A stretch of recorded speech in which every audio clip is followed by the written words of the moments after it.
Good morning, everybody. Hi. Good to see you. Good to be here. Um, can you hear me okay?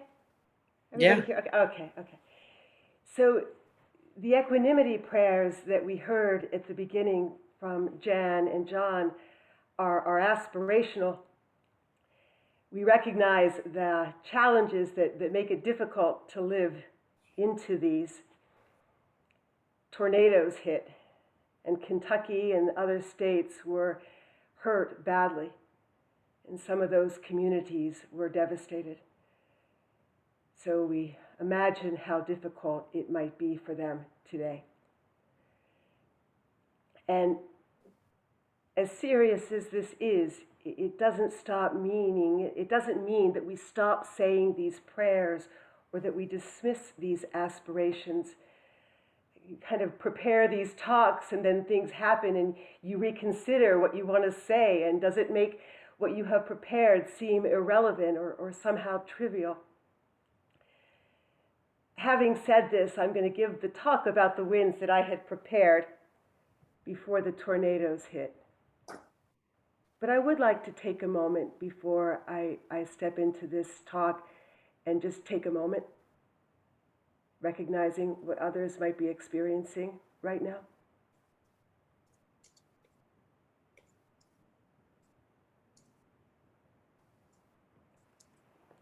Today I'm going to draw on a talk that I gave at Barry Center for Buddhist Studies. And to give you some context for this, several months we focused on what is known in Buddhism as the 8 worldly winds. And these worldly winds are experiences that we all have in our lives. In Buddhist thinking, these winds are always coupled with their opposite, which are gain and loss, pleasure, pain, praise and blame, fame and shame. Here's what Buddha said about these winds in one of his sutras. When gain, loss, status, disgrace, censure, praise, pleasure, or pain arise in the ordinary person, you and me, they do not reflect. Gain has arisen for me. Gain is inconstant and subject to change. He or she does not discern it as it actually is. She welcomes the gain and rebels against the loss. He welcomes the status and rebels against the disgrace. He welcomes the praise and rebels against the censure. He welcomes the pleasure and rebels against the pain. So in Buddhist thinking, clinging to pleasure, gain, praise, or fame while battling against their opposites when all are ephemeral is by definition futile and painful. There's a famous Theravadan teacher, Jack Cornfield, and he asks, what do you get when you hang on? Rope burn.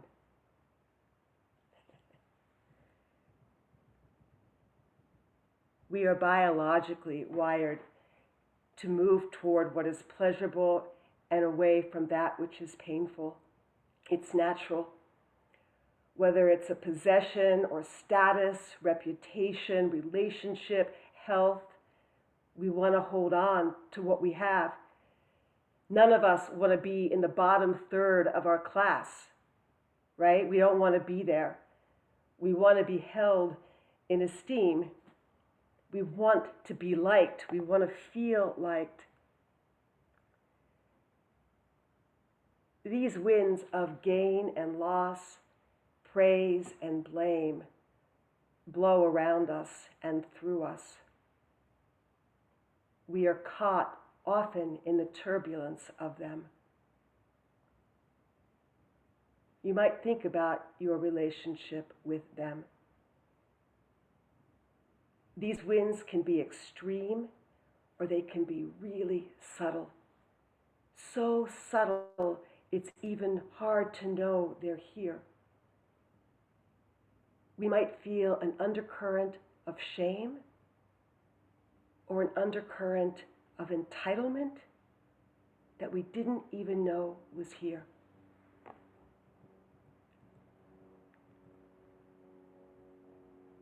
We want to have a sense and some faith and confidence that we're strong enough to withstand these winds. Like trees that withstand storms, they yield and they bend, but they often stand up straight again. Though not always. We heard the equanimity prayer. These are aspirational. We want to live from them. We want to embody them as we do our Unitarian principles. Sometimes we can, and sometimes we fall short. But these principles and these aspirations point to a direction for us. We want to trust in our dignity and humanity and goodness, no matter how off-balanced we have become. Here are 4 lines from a Rudyard Kipling poem entitled If. If you can dream and not make dreams your master, if you can think and not make thoughts your aim, if you can meet with triumph and disaster and treat those 2 impostors just the same. It speaks to a maturity about how we meet these winds in our lives. I'm going to share with you a dramatic story as a way to see what might be true for us in a less dramatic way. I'm a Ken Burns fan. I love Ken Burns because I always learn something about someone or something about something that I had no idea about. And these really are one of the gifts of film and art. It shifts the lens through which we see. It helps us to look at something, someone differently, maybe even ourselves differently. And whether it's Civil War or jazz, national parks, Vietnam, he doesn't dwell on trivial matters. About a month ago, I watched one of his documentaries on Muhammad Ali. Maybe some of you saw it. Well, I'm not a boxing fan. And I really didn't know much about him before I watched this film. But the film was quite moving to me. And I don't see him in the same light as I did before I watched this film. When he was 18 years old, he won the Olympic gold medal for boxing in Rome. And he said he was so proud to have that medal. He slept with it. He held it. He would not take it off for 48 hours. He would not let this medal go. And then, when he returned home, he went to a restaurant and was not served because he was black. He said he was so angry, he walked out of that restaurant and threw his medal into the Ohio River.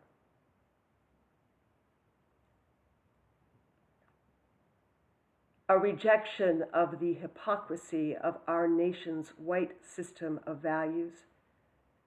The achievement was co-opted by our nation. The person was not valued.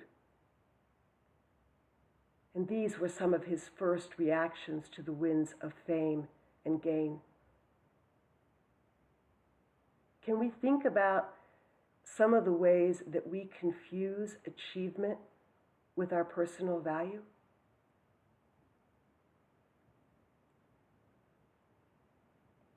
He was a big personality, brash, arrogant, defiant, boastful.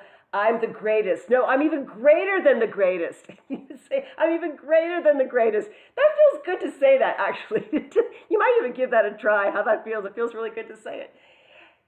I mean, all those qualities that we work so hard not to display, there he was, right out there.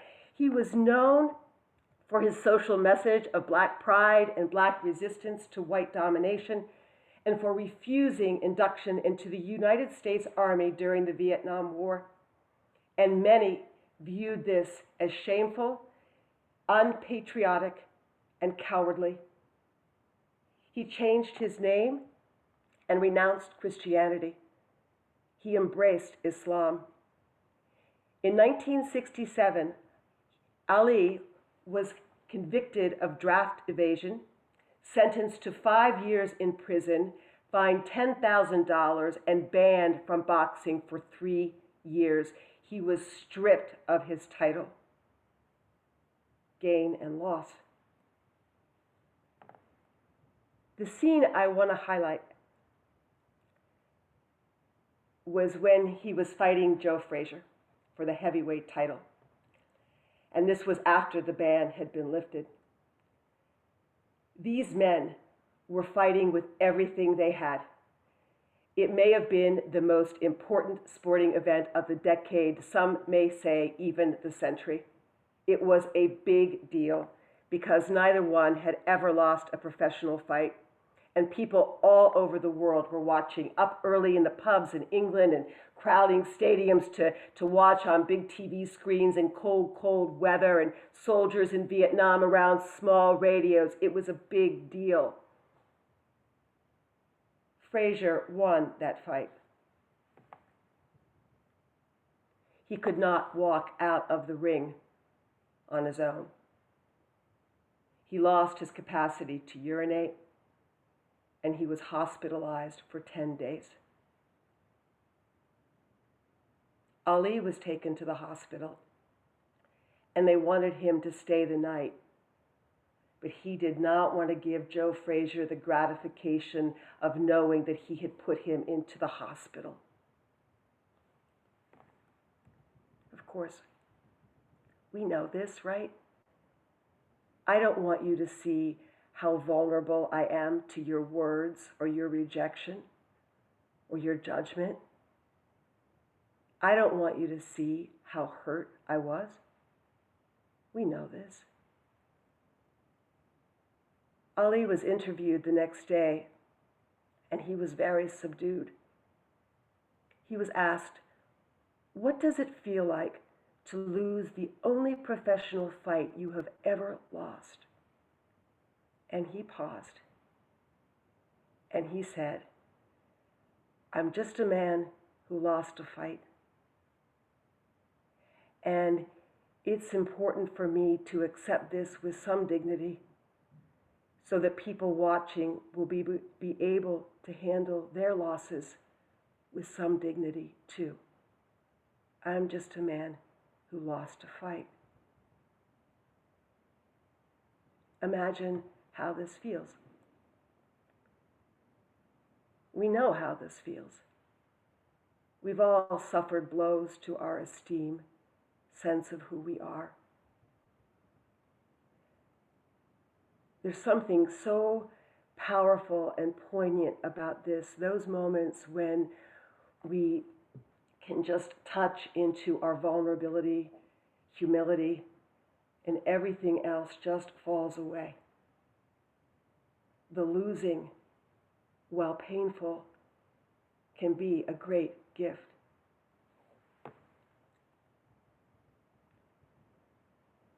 His vulnerability made him even more beloved.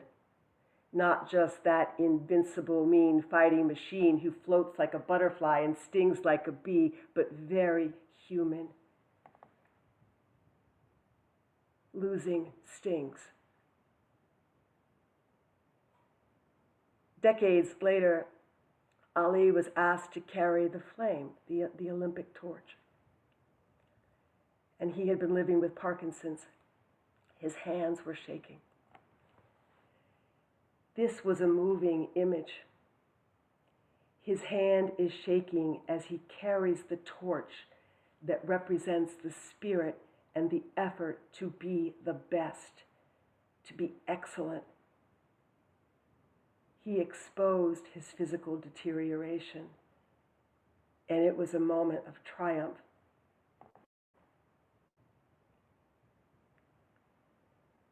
Can we remember? Can we keep ourselves from forgetting? Forgetting our goodness no matter what we achieve or how we might fail? That there is a goodness and dignity beyond what we achieve, beyond how we fail? Can we hold this with some kindness?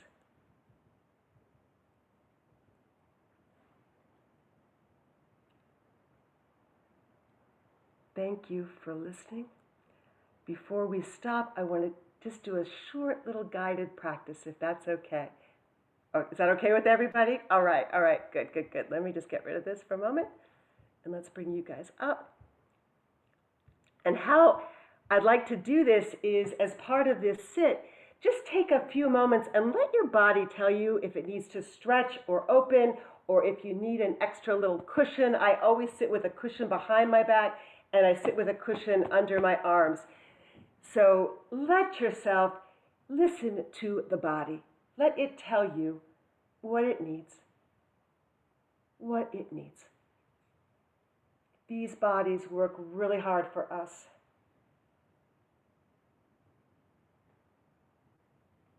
Where might you need to stretch or open a little?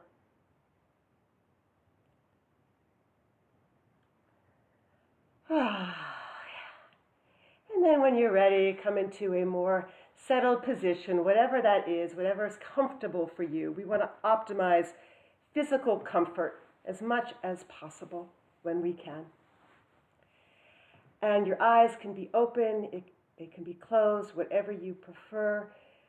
But let's deliberately invite some settling, deliberately inviting some ease. And maybe feeling for that kindness in the invitation to settle.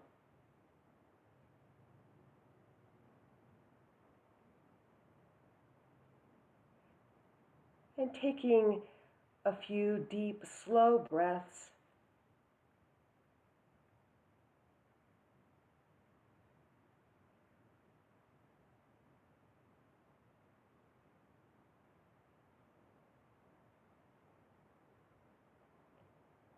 As if this breath is precious.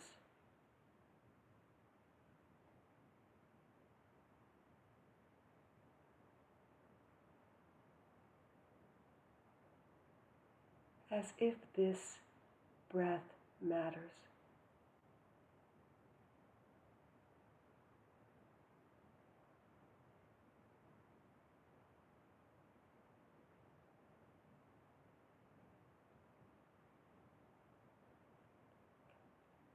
As if your well-being is too precious to turn away from in this moment.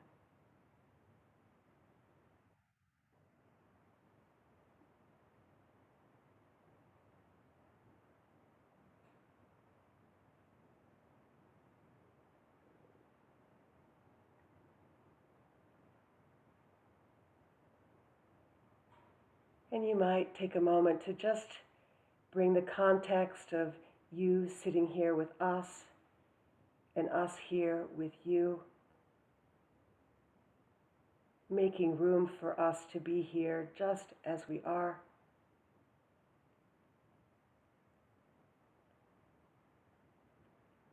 And to whatever extent appreciation is available, you might breathe with some appreciation.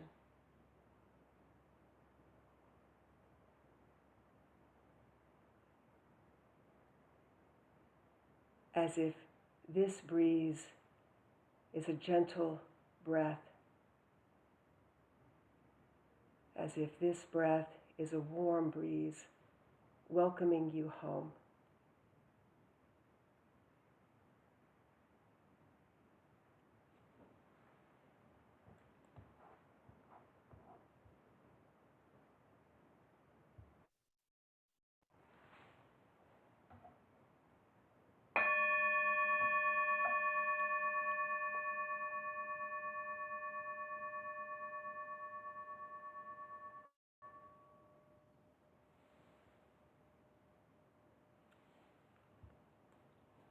Thank you for listening, everybody. Thank you. Thank you. Thank you.